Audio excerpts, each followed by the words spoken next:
So I want to ask you something before we start, Matt. Are you okay?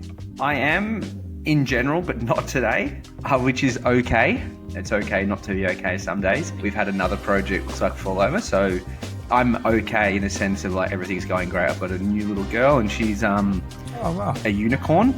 Let's just say that. She's sleeping 10 hours a night, so sorry to all those newborn parents getting that. So I am in general okay. Yeah. Just today's a crappy day, but look, the sun will rise tomorrow. You know what I love that you did there, Matt, is that you zoomed out for a second, because you can get so caught up with like what's in front of your face and get so bogged down with like a shitty day or a shitty client or a shitty staff member, and it can completely derail everything.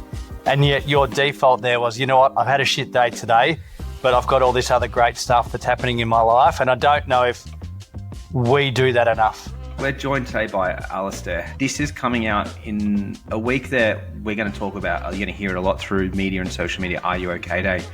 To me, every day should be Are You OK Day? Mm-hmm. We're allowed to celebrate it more than anything on one day. I think it's the 11th of September. Am I correct?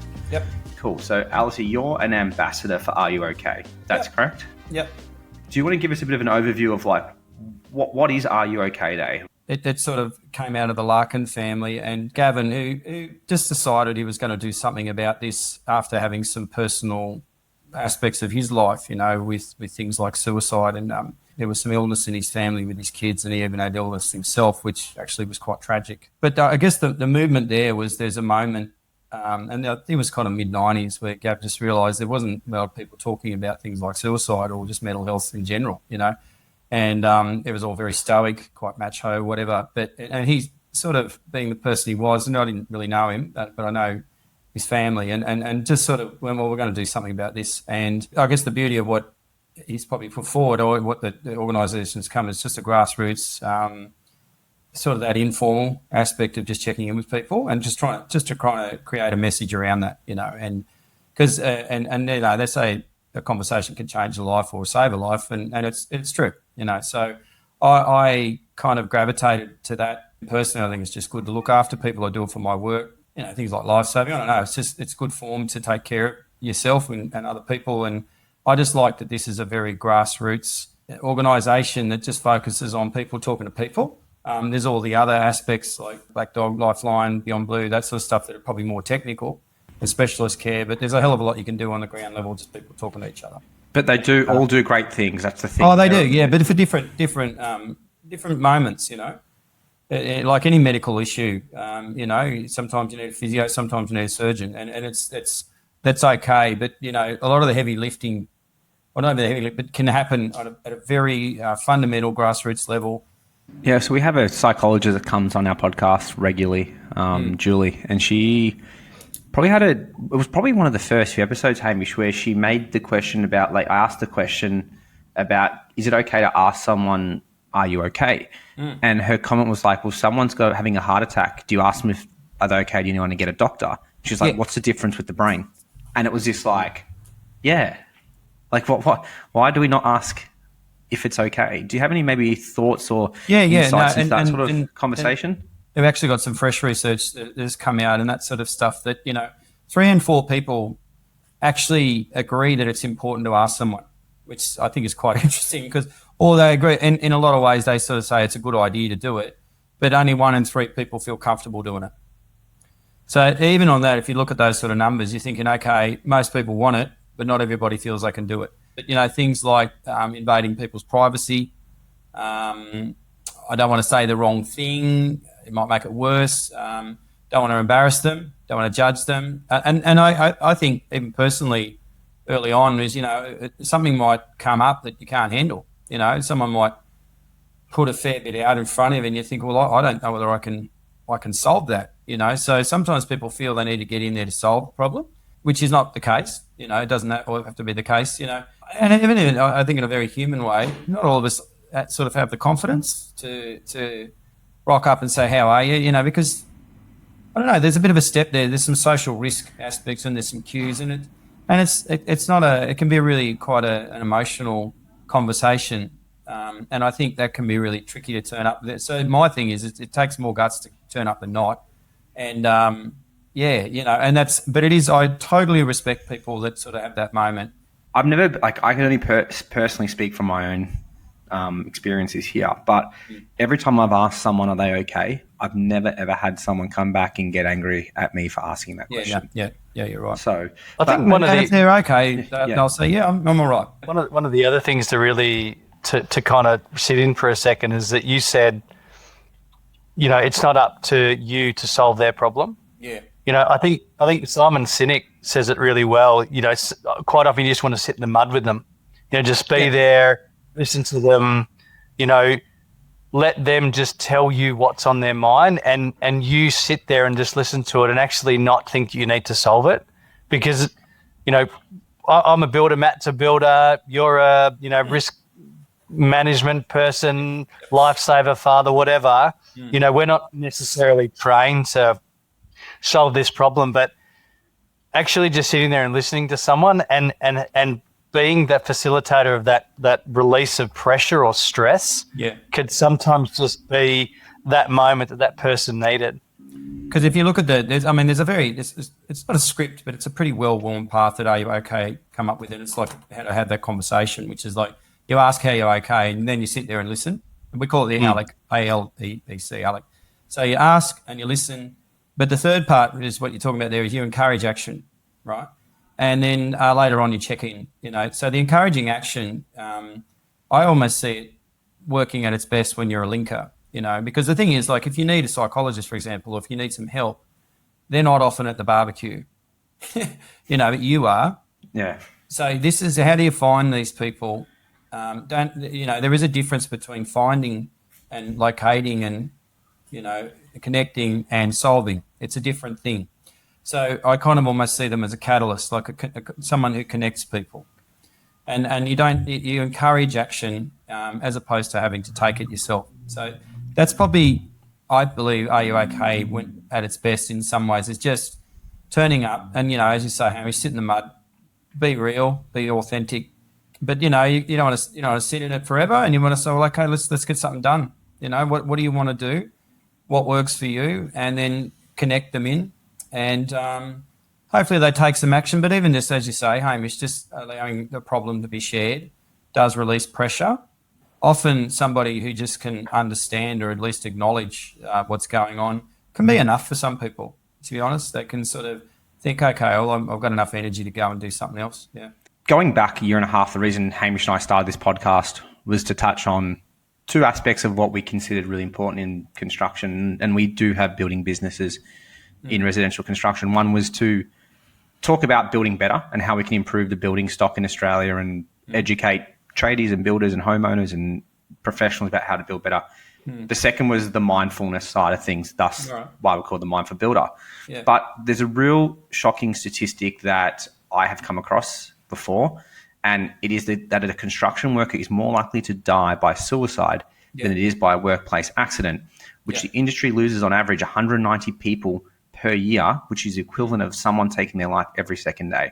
That's why it's so important for our industry to talk about it, because predominantly it is a male-dominated industry, and men typically don't, or are not the greatest. They're getting really good at it, at talking up, and it's I'm probably sure in your 12 years of doing this, you've seen a huge improvement in males speaking out. But how do we further grow that? How do we get more people to talk up about this and be confident to not have to rely on someone to come to them, but they can go to someone else and say, hey, I'm not feeling great. If you can't talk about something, you can't solve it. So that I just think that's the first point, is to get out there and just start talking about something. And the other part is that, and I think maybe it's even generational, that males are stoic, and I mean, I've watched enough movies of how to be tough and all that sort of stuff. and apparently I had to run around and do everything and be everything to everyone. But it's not the case, because I think, if you look at mental health statistics, particularly with men, it's really high. And, if you look at suicide statistics, it's exceptionally high. And those are statistics. What I mean by that, they're real. It's happening. So you can either not talk about something that's happening, or you can. So the fact is people are starting to talk about it. So that's the first thing. And it's okay to talk about it. And then I think as you do more of it, Matt, you sort of start to go like, oh, that wasn't as bad as I thought, Yeah, the first one's the hardest, isn't it? Yeah. Yeah, same with children, but it's Thanks. well, I'm sorry, but all renovations, but it feels like giving birth. But I think what is important is to destigmatize it and actually just make it fluid, and it's okay. It's okay not to be okay, which I think is all right, and there's a lot of statistics, and the more you just talk about it, the softer it comes, if that's right. So before we actually got on this podcast, you're talking about how you're involved in improving culture within business. Yeah. Now you just sort of spoke on the subject of like the macho culture of sort of older generations. How about when we talk about culture, how about cultural differences? Because in some cultures, it might not be, it'd be very frowned upon talking out about this. And the reality is the construction sector is a very multicultural profession. How do we maybe navigate that space when you might have someone from a different culture who that would be seen as very weak, potentially speaking out? Because I feel like that's a conversation that I've never had to have. How would I go about that? So I say that's fine. That's fine. But you kind of, at the end of the day, what are you trying to do? What do you want as opposed to what have you already got? And one thing that I'm pretty passionate about is safety, which, might sound weird, but, and safety tends to get a bit of a compliance lens on it all the time, worried about, will I get caught? And, it's not about people, it's about lawyers a lot of the time. I'm probably a bit outspoken on that, but I think, all safety is preventative maintenance for your asset, which is your body and your mind. And if you look after it, you'll make more money, But at the end of the day, how you do that, I don't mind. So, if people want to have these beliefs about certain things, I have no worries. But at the end of the day, if we're all trying to be safe and that belief doesn't support it, then I don't believe you should keep it. You know what I mean? I just think if it's counterproductive to the mental health of somebody, and what might be okay there, but it's kind of what you want and what your standards are, and then not trying to steamroll to say you've got to be this and a cookie cutter, but you find a way to deliver this standard, And I think a lot of businesses are now saying, well, yeah, no, it's not okay to bully and harass people. It's not okay to do this sort of stuff. And you establish that standard, which is great. There's a lot of legislation around that, for example, with psychological safety. And now we've got it and we just move people towards that. But what I will say is not like you got to give yourself away or your culture. And I usually find a little 5 or 10% kind of massaging of what we normally do is enough, and that's kind of really important because I think sometimes I say, well, you got to change a culture. It's like wholesale. No, it's not. It's actually just about these things here are important when we all need to do this. You do it, but again, this is the standard we need to uphold. We have standards all through, Australian standards on construction, all this sort of stuff. This is just another standard, and usually that standard's around behaviour, and we also have now a standard on looking after each other with mental health, and we establish that.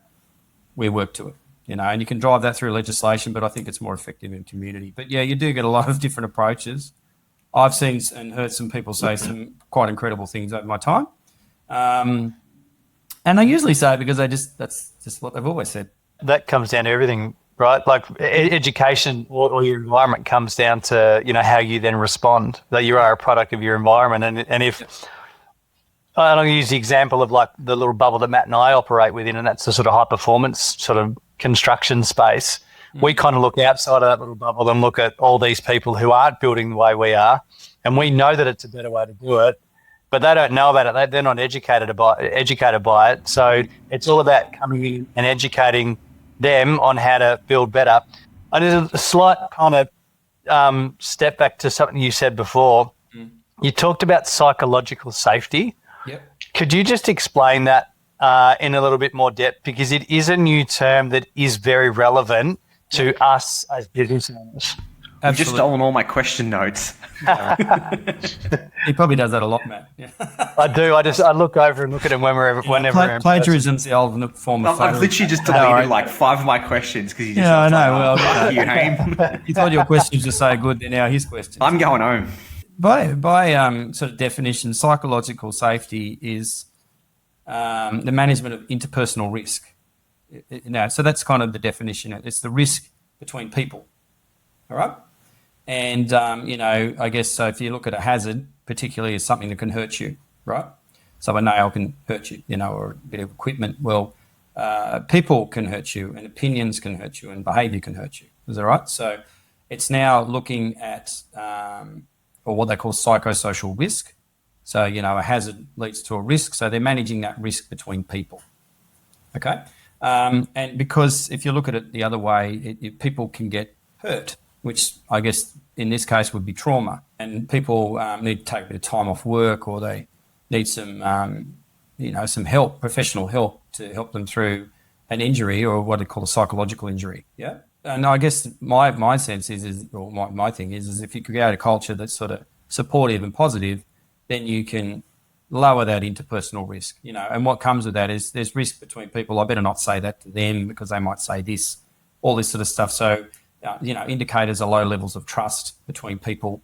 I don't know whether I can trust him with that information. I don't know whether I can say that to that manager because he might respond this way, all that sort of stuff. I guess probably why it's more topical is now it's legislated, right? And it's legislated right across all states that you need to manage psychological safety on your site, just like you manage any other risk. They've actually outlined, which is good, like I think it's about 15 or 16 different hazards. It's all in the code. And, but it's things like bullying and harassment, things like work overload, work underload, lack of control of your job, ambiguity and uncertainty, things like this, but things that put pressure on your mind. And I mean, it's interesting because I do a lot of work in mindfulness and understanding the nature of mind. And, it's your podcast in a sense, but a lot of people just aren't aware of those things that place pressure on their mind and even how to manage it. So like the things that we do is like emotional intelligence regulation.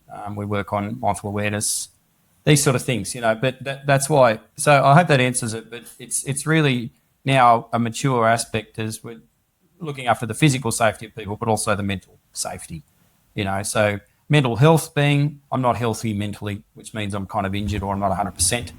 I guess psychological risk is probably a little bit more acute, if that makes sense. So, but anyway, it's pretty well the number one claim, and I think I saw some, So if you want to talk business and you want to talk dollars and cents in some ways, it makes a lot of sense not to psychologically injure you safe. And a lot of people say, well, how do I do that? Well, just create a culture where there's respect and dignity. And I think, and I also create a culture where it's okay talking about this, but it's okay not to be okay and be more inclusive and less judgmental.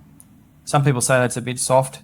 No, I've seen some sites that do it fabulously, which have fantastic banter. It's, if anything, it's kind of brutal in some ways, but there's always from a caring or supporting place. And so it's not a soft thing. It's more just an inclusive thing. I'm going to try and talk through this carefully because I'm going to be really, I'm nervous about saying this the wrong way. So I'm going to apologize in advance to everybody if this makes me sound like a dick, but I'm going to say it anyway because I'm sure there's a lot of people who are probably thinking the same thing. If we think of like pain as a tolerance threshold, right? So we've all got different, I know one of my sons has a much higher pain threshold than the other son that I've got, right? I would say mentally, we probably as people have different thresholds of whatever we feel like impacts us or what hurts us.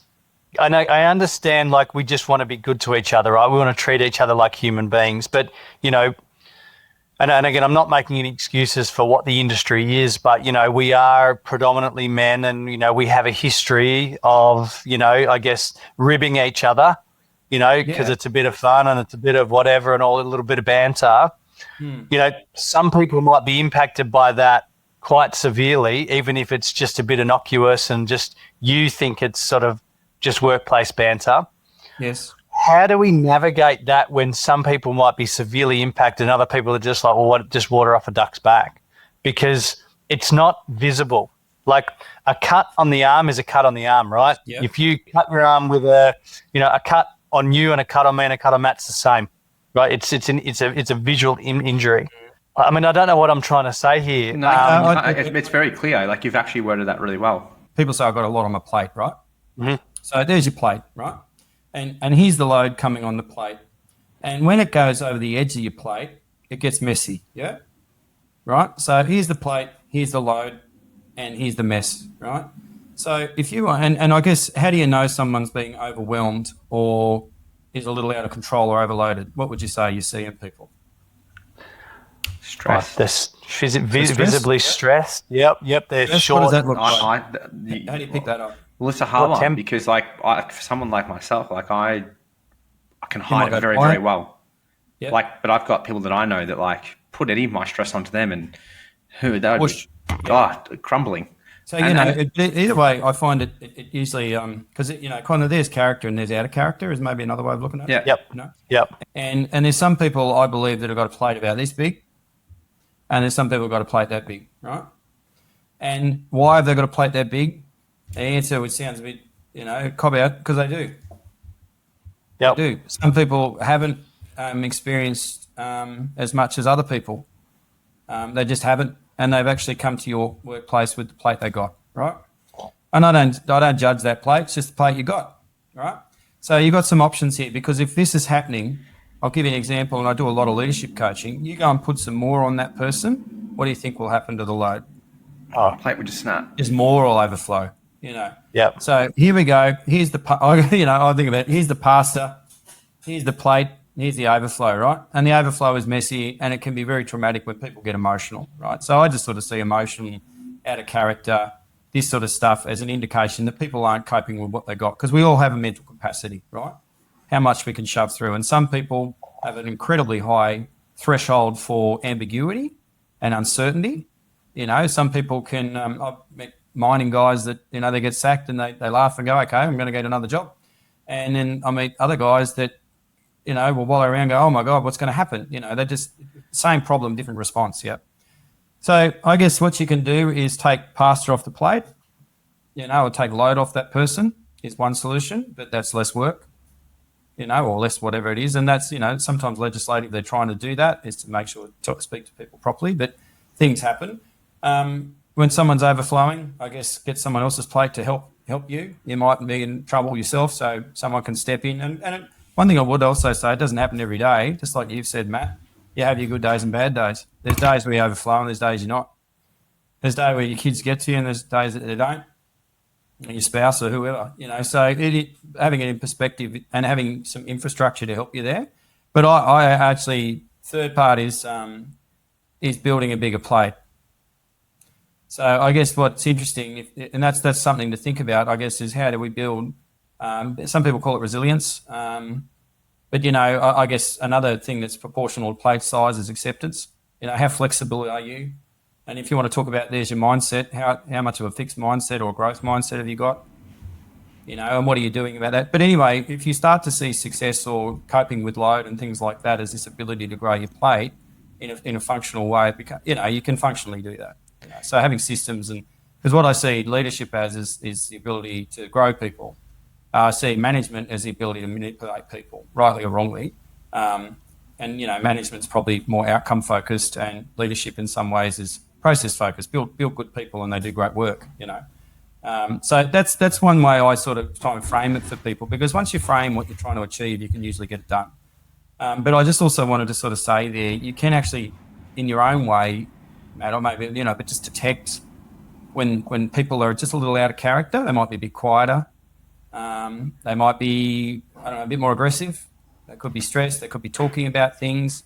That's Some also people hard are on a building site. expressing their emotions. Yeah, you That's go. hard, Sorry. It's hard on a building site because sometimes you might not see that team for a week and you missed it, or you it was for a few days and all of a sudden they've Something's spoken. blown up. Yeah, but you and then no one wants to speak up because it's the first year apprentice. That's where it can get really, really challenging. Yeah, it is. And you just touched on another point, is that silence. Why they would do that, why don't they have the courage to speak up about things? Because they're managing that interpersonal and social risk. Can you see that? So like that, when you have really high levels of psychological safety, people speak up because it's okay. You're not going to get reamed out or I'm going to get offended and stuff like that. And that does take time in some sense to build that level of trust. But one thing I would say, Bud, if this is my thing, I've been a business improvement engineer for many years as well, and if you improve the safety, you improve the business. But if you have a focus and I want to achieve this, then usually you can find a solution. If that makes sense. You guys build. You want to build something that does this. You figure out a way to do it. So if you want to build a plate, you refine a system to build it. But one thing I would say is just realizing that different people have different capacities. They have different levels of when they overflow and when they don't. And then having systems to catch that, EAP, are you okay, all that sort of stuff. But even in the long term, how can we help people cope with ambiguity and stress better? And that's probably hard for both Hamish and I, who probably have a very big plate that we can deal with. Yeah. And then when you got someone, I'm not saying we have people that do that have a small plate, and you're like, I think what Hamish is sort of saying is like, just fucking deal with it. Like that's probably the old way of thinking. Yeah, you can, but if they're not, already, it's kind of absurd without being harsh. But that's kind of, I just think, you're not coping with the amount of load. So why don't I give you some more load or some more judgment? So that's also what companies do to move people on too, is they will just overload them to, they can do that. Manage them. Yeah. I don't find them to be terribly mature businesses in some ways, but I just think, and this is somebody who's worked in some pretty heavy industries for many years. Empathy might sound like a soft term, but it's effective, right? Yeah, totally. Most guys would appreciate more empathy than not. They actually just respond better, even though we have this sort of perceived belief or image or story that's out in our culture sometimes. But when you actually get to the grassroots, and I have a lot of these conversations, it goes down better. I was just about to say, and Matt is probably right. The plate that I generally operate off, I would say, is pretty big. But I will say, sometimes that big plate is a fucking small plate as well. On different days, I might not have slept right. I might be out of sync with my exercise. My diet might not be as keyed in as what it has been. And sometimes the plate that I was operating off yesterday is the plate I'm operating off today is like half the size. And it's probably important to note that I know I experience that, but it's also, as business owners, we need to know that our team experiences that too, because something that they might have been able to just show up and get done one day, they might respond completely different the next day. They shouldn't do that, but look, I've had a 2-year-old and it's evidence. What worked today didn't work yesterday. And I'm like, what happened? I thought that was the key. Yeah, we have lots of occasions in other areas of our life where the target moves. But what I would say, and, even you guys in that mindful sort of space, having some sort of awareness of that, being actually aware of what's happening as opposed to what you think should be happening is quite important. Having done a bit of this work myself, I just think I get further, you know what I mean? And if you're going to manage people and you've got this problem, which has statistical proof, listening to people and moving in this space tends to be just more effective, if that makes sense. We're talking about getting stuff built or getting things made or getting stuff done, right?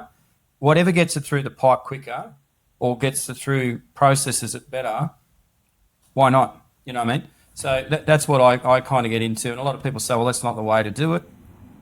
I just find it more effective, to be honest. And one thing I would say is if you do focus on that aspect and know that it changes, you can see it better. Does that make sense? Yep. I don't know. One thing I was just going to respond to you, Matt, is just sort of how do you build it? Like how do you go to the gym, right?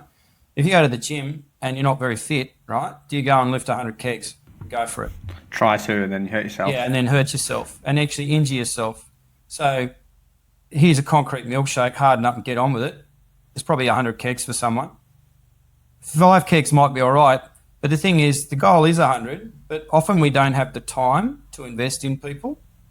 And I get that. Kind of absurd also to think that everybody's going to be psychologically fit or physically fit every day. You guys would have seen lots of backs in your day that one guy can lift it and another guy can't. I don't know. Not every mind is rated at the same lifting capacity. It's a good point to take away, I feel. I haven't really thought about the whole plate situation before, that everyone has different plates. I guess the genesis of us having a chat today is about Are You OK Day. And I mean, I think that I'm pretty empathetic and I'm pretty good at checking in with people. But even us having this conversation right now, I've written a few things down in my little notepad here of 3 people that I definitely need to check in with. And they're my staff members. And if I actually think about some of the things that conversations I've had with them, the pressures they're under at work at the moment, and I'm kind of putting this pressure on them and then kind of stepping away and not really thinking about it. But just having this conversation with you today, like I need to sort of circle back and really check in with them and say, hey, I know we had this conversation yesterday or 2 days ago, just checking in to see how you're going, because I don't know what that person's thinking now. In my mind, I'm thinking we've said our piece and we're working, everything's all good, but how are they? And same with, a couple of my supervisors who are under an incredible amount of pressure to hit a couple of milestones over the next 3 days. And I'm, they're kicking ass on site at the moment, but I'm just, I guess, almost taking it for granted that that's happening and not kind of closing that loop and saying, hey, I just want to check in and thank you. There is a point to all this. We're talking about this one day in September, right? And I love the fact that it's just this yearly reminder. But how do we integrate these check-ins? It's meant to be, Hamish, but now, I don't know if it's got, on the back of my shirt, it's got ask every day. So ask every day. Yeah, well, look, at least we've got one day that we just have, and they have days for everything. But we're having one day where we talk, but look, we're trying to integrate because, if it doesn't fall on the 11th of September, you're in trouble. What you're talking about there, Hamish, is like a control loop.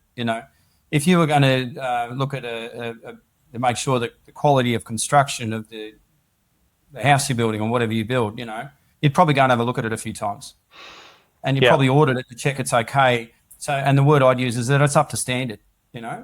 So, you might, if it sounds weird, but I do a lot of, for example, like safety interactions where I'll watch a job to see whether that job's up to standard for someone's back. I just watch them and say, okay, that could probably do their shoulder, as opposed to that there, if I don't get that concrete poured, it could fall over later, So it's whatever the problem you're looking at. And then I also, if you've got a little bit of a lens on this guy's a bit emotional, I'm just going to check in, as you say. It's funny, you mightn't find anything, great. Just like any sort of inspection on an asset, But you might check in and find something. And, you can't fix anything that's not on the radar. So if you don't look for it, and I'm not, and this is probably a little harder conversation than what we're talking with Are You OK? But you do, most people pick up on stuff, but what I'm encouraging, or at least, just take some action in a soft and sort of empathetic way, and you'll probably get somewhere, and you can diffuse a lot of this stuff. You can sort of nip it in the bud before it grows to be something a little bit more, But as you say there, Hamish, high pressure situations, the overflow is pretty likely. Another way I like to put it is like a pipe, and you're trying to shove things through a pipe. You put too much pressure on it, they crack. So I don't know if you know about pressure regulators. That's how I explain it. If you've got a lot of pressure on, you need to regulate until you get a bigger pipe. And so if you want to talk about emotions, talk about pressure. Because pressure on a pipe, the squeeze on the side of the pipe is probably the best analogy for emotion I can give you. You go into organisations and you help them with change, and you help them with safety, and you help them with optimising the workforce. What are some of the things that we can do? And I'm not saying try to find that point where we're finding that crack in the pipe. How do we better understand the abilities of our staff members and our team? I firstly think it needs to be important, right? As you say with Simon Sinek, start with why, and a lot of people just don't see safety as important. But, do you think the industry's moved that way because it's potentially there's been like too much paperwork and too much? Yeah, probably. Yeah, like you made the I comment have my own personal opinion on that, but if the paperwork's not helping your back or your shoulder, then I don't see it as safety paperwork. Yeah, I see it maybe as compliance paperwork, which we do all have to manage a legal risk. I have no problems with that, and I'm not trying to be contentious. No, but you tend to do that as well. But again, at a very base level, Hamish Evans talking about why you'd want to be safe is because you want to look after yourself. Actually, this might work, but I talk to a lot of people. I think I've trained probably close to 18,000 people anyway. The number one thing I sort of say, what's the number one reason you go to work? And money. And if I do guys on night shift, it's 0.1 second. It's like money, right? And the number one reason, why do you need the money is it's life, right? You need petrol and fuel for your life. Yep. And the number one reason your business probably wants you to go to work is to make their money. Is that all right? Yep. You don't sell houses for free. If you did, you could come and work on mine, right? Because it's getting expensive anyway. But if you think about it, what do you think your number one financial asset is personally, yourself? People. Or me, yourself. Financial. Most people's house. Your house, do you think it is? No. I think people mostly. Me. Yeah. Me. What do you think? Me. Is that more important? Is that worth more money or your back? No. I agree. I'm just saying I think most people think it's like their house. Yeah, or super or something like that. But your ability to earn money is your number one asset. Yeah. number one asset, because if I turned it off today, there is no house and no super, there's no interest. Yeah. And or your ability to retain a job. And the easiest, probably the quickest way to lose that is to have some sort of injury. Yeah. And then the next thing I'd ask, and you might be able to tell me on a building site, what do you think the top 3 ways for somebody to have a permanent injury would be? Or an injury that they're off work for 6 to 12 months. So one is psychological. Yeah, psych is up there now. Lifting too much. Lifting. Fall from height. Fall from height or dropped objects. Yeah. Yeah. Or vehicle movements. So that's what I start there. Fingers and manual, but start with that sort of stuff. Yeah, okay. Because if you want, all safety is preventative maintenance for your asset. And if you can get that through, Hamish, and if you get the why right, then you go, okay, I need to physically make sure your asset doesn't break down, your body, right? Because it's important. But also got to make sure your mind doesn't break down. It's important too. And that's if you go back to simple things of like, if you're not okay, Yeah. So if you're not okay, you might be about to break or crack. I think, there was a term the other day of silent cracking. There's a lot of pressure on people at the moment, and they're kind of cracking, but they don't know. And unemployment in some areas is really not as good as it was. I feel that in our industry right now. Yeah, I reckon that is. So I reckon everyone's walking on eggshells with mortgages and stuff. And I'm very conscious of talking about this, but there's pressure. There is real pressure, and I think just acknowledgement of that and having a little bit of a connection on that is really, really good. So it's a great place to start. Yeah, if you're not okay and you can't go to work, it's not good for you. It's not good for the business. Not good for anyone. I think we've had a great conversation, and it's probably gone to places where I probably didn't think it was going to go, but it is all like really relevant.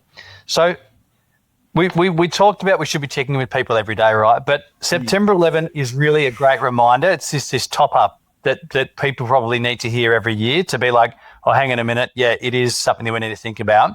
What are some of the things that we should do on that day? So I've gone to work. I've gone to work, and I've got all my staff members here, and I'm checking in with them. What am I doing? Firstly, acknowledge that there's probably someone right now in the business or at work who's having problems, right? And that's happening right now. So, and it's the 4 steps, which is ALEC, ALEC, which is ask if you're okay. And then at that point, listen. You don't have to say any more, and they'll probably talk. Most of the time they do. And you're not, but again, and then encourage action is the 3rd one, which is just, let's do something about this, how you feeling about this, all that sort of stuff, and then check in later, as you've said there, Hamish, and that's just a very simple process that is pretty well the backbone of Are You Okay, right? So more of those conversations, the better. So we're encouraging people to go and look for it, for one, and if they see something, have that moment, if they can. And not social courage, just realise that, and I think there was 3 and 4 people who are actually looking for it. We spoke about earlier before about some people might be a bit scared to go up and ask someone if you're okay. I think the good thing about Are You Okay Day kind of gives you a get out of free jail card to go ask and start that ability to get you confidence to ask people, are you okay? Because you can kind of, shouldn't say get away with it on that day, but more people are going to be aware of it. So it just might give that little bit more confidence to ask it the next day, the next day, the next day. That's kind of what I was getting at before, right? Like we have this really nice reset once a year, where we're encouraged to, and it's okay to ask if people are okay on this day because it's out there. But someone I think goes up there and goes, "Why'd you say that to me?" I'm so, "Are you okay?" Are you okay? Like, okay, sorry, mate. Are you okay? And no one's going to do that anyway. No one's going to ask, why are you asking me? Like, everyone's going to be like, I'm okay. Yeah. Well, some people don't respond, but a lot of people go, oh, look, thanks. Actually, I get a lot of thank yous, heaps of thank yous. I've had people, I had a guy the other day who saw, we were at a local market the other day, and he saw the yellow thing, and he just had to pull over and talk to me because he had a lot on, and it was parenting, basically, and he was really run down and, staying up and all that sort of stuff with kids and that. But, we had a chat and that sort of stuff. And at the end of the day, he just shook my hand and held my hand and just said, thank you. And he looked me in the eyes, and which I just know, I just thought it was a good moment. I'm not over the top or anything like that. I thought that's pretty good social currency. Shook my hand and off we went, but more people we can connect in that space to someone else or some help, the better. I think you touched on something probably really important there, is that you actually got something out of that. Oh, absolutely. Like that you felt good about that, and I think that that's okay to have those feelings, because I reckon some people will be like, oh, well, hang on, why am I feeling all happy that I've just helped that person? But I think it's important to encourage people to do that, because you do get this, this serotonin or endorphin release after you've gone and helped someone. Because it's a fucking good thing to do. Check in on someone, make them feel good, you feel good, and then, that kind of permeates into the rest of your day life. I very rarely come out of a situation where someone shakes my hand like that thinking, oh, what a waste of time. Get in there and help your mates. And if they're struggling, I don't care how they're struggling, if they're limping or whatever, you don't laugh at them or you don't whatever, you just get in there and help them. And yeah, exactly. There's nothing wrong with that. Thanks so much for coming on. I really appreciate it. No, it's good chat, guys, and it's good work you're doing. I think it's really important.